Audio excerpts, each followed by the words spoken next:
Guys, Spotlight here again with another Animorphs vlog, and this is book 21, The Threat, and it got soaking wet because my salt lamp kind of exploded everywhere, but here's the flip book. It got wet like a couple days ago, but it hasn't dried because it's too humid. So anyway,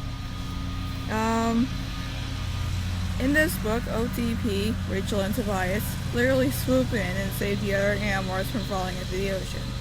Then they land, demorph, David still hasn't learned to morph clothes, awkward, and morph seagulls. They get zapped one by one by some guy with a hidden low power Draken theme? How do you pronounce that? And Jake tells them to act like normal seagulls, who don't know what's going on. Which means David has to take a hit before flying away. Imagine being forced to walk right into an electric fence. David's a sociopath, but I kind of feel bad for him in that scene. So anyway, they fly away to regroup and figure out a new plan. David uses his golden eagle morph in the meantime to break into an empty hotel room and chill out because he says he doesn't want to spend the rest of his life in Cassie's barn. Throughout the book in general, he's very eager to use his new superpowers for crime, suggesting that the Animorphs rob a bank and get away as cheetahs, stuff like that. He had a good life with his dad being an NSA agent, and he's in denial about giving that life up. The next day, Ant. Ants on my legs. The next day they infiltrate the summit meeting, this time with Jake as a dragonfly, and the rest of the gang is fleas hitching a ride. I didn't know fleas could bite dragonflies, but apparently that's a thing. Have I mentioned that this series is weird? Clever, but weird. So anyway, they fly through the ventilation shaft, end up dangerously close to the time limit, and need to do more like yesterday.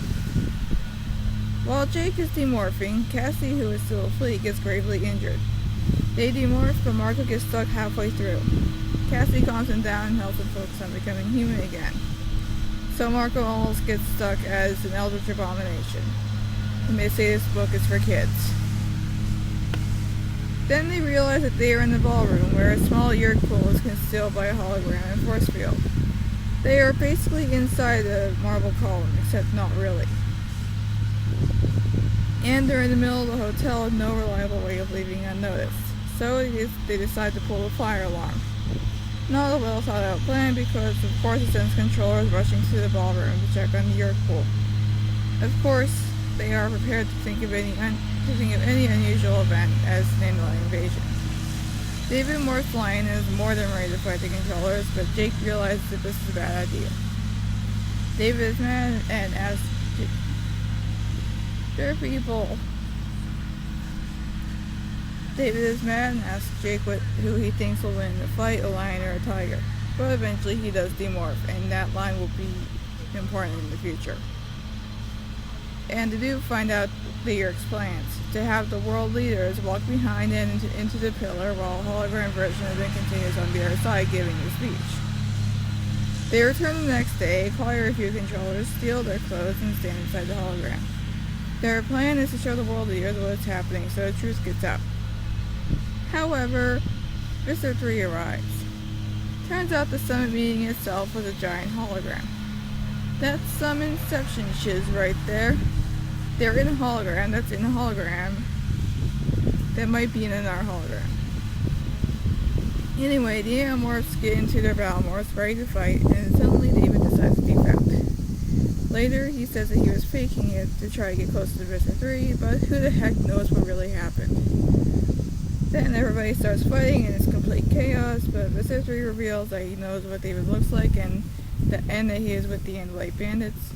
And apparently the summit meeting is actually the next day. When they escape, David sneaks away from Cassie's barn and flies back to the hotel room. Jake follows. They can't reach Tobias, and David says he killed him. Even shows Jake the body, or maybe a body of another red-tailed hawk, because red-tailed hawks are common. Then he tries to kill Jake, and they both jump out the window to escape portraiturers. I don't know, this part of the book gets a little mixed up. Anyway, the whole thing ends with Jake finding David on top of the roof of the mall, and David, being theatrical, wants to fight Jake. Because he has a lion morph and Jake is a tiger morph. So they morph and they try to fight, and they end up falling through the skylight. The book ends with them in midair and sensing a pattern. This trilogy follows a 3-act structure, and this is the second act, the rising action. In this act, the protagonists, in this case the Animorphs, try to solve the problem introduced in the first turning point. We see several attempts to solve the problem introduced in the turning point, which is rescuing David and going on the mission, but the attempts only lead to the situation getting worse. The summit meeting with a trap device may be dead, and David is more dangerous than ever. In the second act, the characters arm themselves with new skills and usually greater awareness of who they are and what they are capable of. We see this with the Animorphs becoming more confident in their morals when they are challenged. They are also much more willing to do what is necessary, even though it might not be what is completely right or completely desirable. They are ready to confront the fact that David is no longer acting out of fear but hatred. And this is a great example of how war affects everyone differently. It brought the Animorphs closer together, but it revealed David to be a sociopath. It reminds me of the Steven Universe episode Bismuth, which has a similar plot. In the episode, a long-lost member of the Crystal Gems is found in Lion's Mane. That's a long story. And released from her bubble. At first she is very friendly, but things quickly go downhill when she reveals that she has created a weapon that can shatter gems. Now, gems don't need to be killed. They can be poofed, bubbled, and released later. And shattering doesn't even completely kill the gem. It's a fate worse than death. When Steven understandably refused to have anything to do with that weapon, Bismuth got mad and tried to kill Steven, so he had to rebubble her. It wasn't her ideology that caused her to be dangerous. Freaking ant. I'm gonna stand up for the rest of this. No, I'm not. I'm not gonna stand up. Because then I could, drop the thing. Where was I?